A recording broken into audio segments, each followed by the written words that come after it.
কারণ সব সম্পর্ক সত্য হয় না। যেমন দেখবেন, যখন সাফল্য আসে তখন জীবনে অনেকগুলো সম্পর্কও আসে, নতুন নতুন সম্পর্ক গড়ে ওঠে। কিন্তু যখন ব্যর্থতা আসে তখন খুব কম সম্পর্ক গড়ে ওঠে। আর বেশিরভাগ সময় এই ব্যর্থতার সময় গড়ে ওঠা সম্পর্ক আজীবন আপনার সাথে থেকে যায়। সাফল্য হোক বা অসফলতা, তার কোনো প্রভাব সেই সব সম্পর্কে পড়ে না। সেখানে সাফল্যের পরে যে সম্পর্ক গড়ে ওঠে, বেশিরভাগ সময় এমনও দেখা যায় যে তার মধ্যে বেশিরভাগ মানুষ আপনাকে নিজের কাজে লাগাবেন, আপনাকে ব্যবহার করবেন, সময় এলে পরে আপনাকে ঠকাতেও পারেন। এর অর্থ এটা নয় যে আপনি জীবনে নতুন সম্পর্ক বানাবেন না, অবশ্যই বানাবেন, কিন্তু ব্যক্তি এবং সম্পর্কের পরখ করা আবশ্যক, আর সময় সময় সেটা করা আবশ্যক। যে কটি সম্পর্ক আপনার জীবনে আছে, যারা আপনার সাথে জড়িয়ে সারা জীবন, যারা আপনার সাথেই থাকবেন, তাদের যত্ন নিন আর তাদের সাথেই অগ্রসর হন। আর আমার সাথে ভালোবেসে বলুন,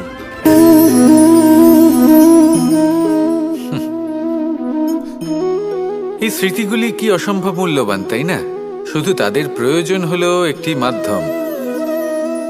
যেমন মাখনে ভরা এই মাটির হাঁড়ি দেখে আমার বৃন্দাবনের কথা মনে পড়ে গেল।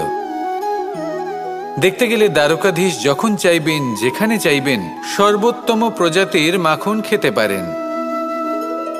কিন্তু সেই মাখনে, বৃন্দাবনের মাখনের মতো সেই আনন্দ, সেই প্রেম কোথায় আছে?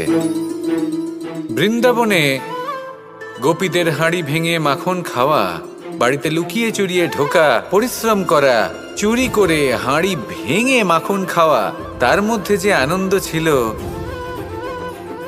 সেটা কোনো পাত্রে রাখা মাখনে কি পাওয়া যায়? মায়ের বকা খাওয়া, মায়ের প্রেম অনুভব করা, ওনার হাত থেকে মাখন খাওয়া, যমুনার তটে বসে গোপীদের সাথে হাসি ঠাট্টা করা, রাধাকে উত্ত্যক্ত করা, বৃন্দাবনের স্মৃতিগুলি হলো অমূল্য। যখনই সেগুলো স্মরণ করি তখন এই মন প্রফুল্ল হয়ে ওঠে। কিন্তু আপাতত আমি এই মাখনটা খেয়ে তৃপ্তি লাভ করব। আপনিও আপনার জীবনে সেই অমূল্য অদ্ভুত মুহূর্তগুলোকে স্মরণ করুন এবং আনন্দিত থাকুন। আমার সাথে ভালোবেসে বলুন, এই জীবন যেটা আপনি যাপন করেন, জানিয়ে আপনার এত অহংকার, বলুন এই জীবনে আপনার কি আছে? আপনাকে জন্ম দিয়েছেন আপনার মাতা, তারপর আপনাকে হাঁটতে শিখিয়েছেন, কথা বলতে শিখিয়েছেন, ভাষা শিখিয়েছেন, আরো অনেক কিছুই শিখিয়েছেন আপনার গুরু বা আপনার মাতা পিতা অথবা এই সংসার। ব্যবসা, বাণিজ্য, এই সব কিছুর সাধন অন্য কেউ দিয়েছেন। ধন অর্জন করার সাধনও অন্য কেউ দিয়েছেন। ধনও অন্য কারোর থেকেই লাভ করা হয়েছে। সম্মানটাও অন্য কোনো ব্যক্তি আপনাকে দিয়েছেন। জন্মের পর প্রথম স্নানও অন্য কারোর হাতে করতে হয়েছে। মৃত্যুর পরেও অন্তিম স্নানটাও অন্য কেউ করাবে। তাহলে এই সংসারে আপনার নিজের কি আছে? জীবন, শুধু এটাই আছে যেটা আপনার নিজের। আর এই জীবনকে উচিতভাবে যাপন করুন, পূর্ণরূপে তার সদ্ব্যবহার করুন আর শ্রেষ্ঠ থেকে শ্রেষ্ঠ কর্ম করুন। যদি সময় এলে পরে অন্য কেউ আপনাকে কিছু দেয়, আপনার যেটার প্রয়োজন ছিল, তাহলে সময় এলে আপনাকেও অন্যদের সব কিছুই দেওয়া উচিত। এই জীবনে যা কিছুই লাভ করেছেন তা উচিতভাবে ভালোবেসে উপভোগ করতে শিখুন, সবার মধ্যে ভাগ করে দিতে শিখুন। মনে রাখবেন, এই সংসারে এমন কিছুই নেই যা আপনার আর চিরকাল আপনার কাছেই থাকবে। আসুন আর আমার সাথে ভালোবেসে বলুন, রাধা রাধা। আজ আপনাকে আমি একটা কাহিনী শোনাবো। রাধার সখী ললিতা একদিন প্রসাধন করছিল।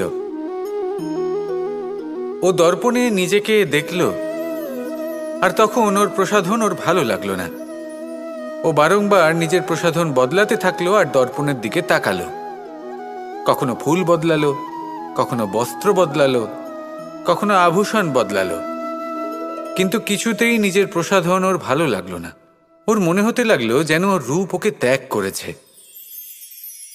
ও এই কথা রাধাকে বলল। রাধা ওই দর্পণের দিকে তাকালো, একটা বস্ত্র নিল আর সেই দর্পণকে স্বচ্ছ করে তুলল। তারপর ললিতা ওই দর্পণের দিকে তাকালো আর ও নিজের উদ্ভাসিত রূপ দেখতে পেল, নিজের সৌন্দর্য দেখতে পেল। তাৎপর্য মালিন্য দর্পণে ছিল, তার রূপে নয়। ঠিক সেইভাবেই এই দর্পণের মতোই হলো আমাদের মন। যদি এতে মালিন্য থাকে তাহলে এই সংসারের সবকিছুই মলিন বলে মনে হবে। আপনি যদি এই সংসারের সৌন্দর্য দেখতে চান, এই সংসারের শুভ কি সেটা জানতে চান, তাহলে নিজের মনকে স্বচ্ছ করে তুলুন। আসুন আমার সাথে ভালোবেসে বলুন, রাধা রাধা। এই সংসারে এক, এই সংখ্যাটি অত্যন্ত শক্তিশালী। আপনি জীবন যাপন করেন একবার, জন্মগ্রহণ হয় একবার, মৃত্যু আপনি একবারই লাভ করেন। এই এক সংখ্যাটি অত্যন্ত গুরুত্বপূর্ণ। যদি আপনি এককে একের বিরুদ্ধে করে দেন তাহলে সেটা হলো রাজনীতি। মানুষ সেখানে ষড়যন্ত্র করতে শিখে যায়। আর যদি আপনি এককে একের সাথে মিলিত হতে না দেন তাহলে সেটা কূটনীতি হয়ে দাঁড়ায়, মানুষ সেখানে ছলনা করতে শিখে যায়। এবার যদি আপনি এককে একের সাথে মিলিত করে দুই করে দেন তাহলে সেটা গণনীতি হয়ে দাঁড়ায়। মানুষ সংগ্রহ করতে শেখে, লাভ করতে শেখে। আর যদি আপনি এক এবং এক মিলিয়ে শূন্য করে দেন তাহলে তাকে আধ্যাত্ম বলা হয়, যেখানে আমরা নিজেকে ঈশ্বরের কাছে পূর্ণরূপে সমর্পণ করে দিই।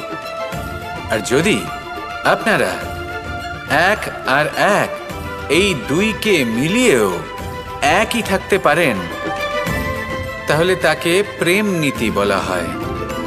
যেমন আমি আর রাধা, না আমরা শূন্য আর না আমরা দুজন ভিন্ন, দুজন ভিন্ন হয়েও আমরা অভিন্ন। এর দ্বারা জীবনের অর্থ বুঝতে পারা যায়। তাই এই অর্থ বুঝতে শিখুন। এই মন প্রসন্ন হয়ে বলবে, রাধা রাধা। জীবনের যাত্রাপথে সবথেকে বেশি গুরুত্বপূর্ণ হলো সম্পর্ক, কারণ এই সম্পর্কগুলো আমাদের সেই ব্যক্তির সাথে পরিচিত করায় যাদের হাত ধরে আমরা এই জীবনযাত্রার পথে অগ্রসর হই। এবার এই সম্পর্কে আপনার কথাবার্তা, আপনার ব্যবহার, এটা অত্যন্ত গুরুত্বপূর্ণ। তাই প্রশ্ন হলো, যাদের সাথে আমাদের এই সম্পর্ক গড়ে উঠেছে তাদের প্রতি আমাদের আচরণ কেমন হওয়া উচিত, তাদের সাথে কেমনভাবে কথা বলা উচিত। এর একটা বড়ই সহজ উত্তর আছে, দর্পণ। আপনি নিজেকে যেভাবে দর্পণে দেখেন সেভাবেই দর্পণের দিকে তাকান এবং কল্পনা করুন যে আপনার স্থানে সেই ব্যক্তি আছে আর সে আপনাকে দেখছে। এবার বুঝতে চেষ্টা করুন যে আপনার কেমন ব্যবহার হওয়া উচিত, তার আপনার ব্যবহার কেমন হলে ভালো লাগবে আর কেমন হলে তার অনুচিত বোধ হবে। শুধু এইভাবেই সেই ব্যক্তিকে বুঝতে চেষ্টা করুন। কখনো কোনো মানুষের ভালোবাসার প্রয়োজন হয়, কখনো পথপ্রদর্শনের প্রয়োজন হয়, কখনো তিরস্কারের প্রয়োজন হয়, কখনো কটু সত্যের প্রয়োজন হয়, বা কখনো শুধু সঙ্গর প্রয়োজন হয়। যদি দুজন ব্যক্তি এভাবেই একে অপরকে বুঝে অগ্রসর হন তাহলে এই সম্পর্ক আজীবন চলতেই থাকবে। আসুন আমার সাথে ভালোবেসে বলুন, রাধা রাধা। মানুষের জীবনে যখনই কোনো বিপদ আসে মানুষ নিজের আশেপাশে দেখে, অন্য কাউকে খোঁজে, ভাবে কেউ এসে তাকে সাহায্য করবে। সে আশা করে যে কোনো ব্যক্তি এসে তার হাত ধরবে আর সেই বিপদ থেকে তাকে মুক্তি দেবে। কিন্তু প্রকৃতি আমাদের এই শিক্ষা দেয় না। কখনো কোনো পাখিকে দেখবেন, একটা পাখি যখনই কোনো ঝড় আসে কি করে?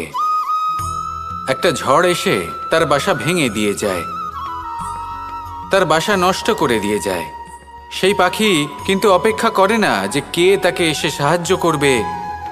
সে কখনো আশা করে না যে কেউ এসে তাকে আশ্রয় দেবে।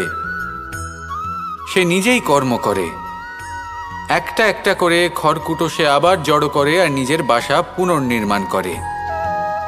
প্রকৃতি আমাদের এটাই শেখায় যে আমরা নিজেরাই প্রত্যেকটা সমস্যার সম্মুখীন হতে পারি, কারণ ঝড় অর্থাৎ সংকট আমাদের সবার জীবনেই আসবে। তার সম্মুখীন হতে হবে আমাদের, আর সেটাও নিজেদের শক্তি দ্বারাই।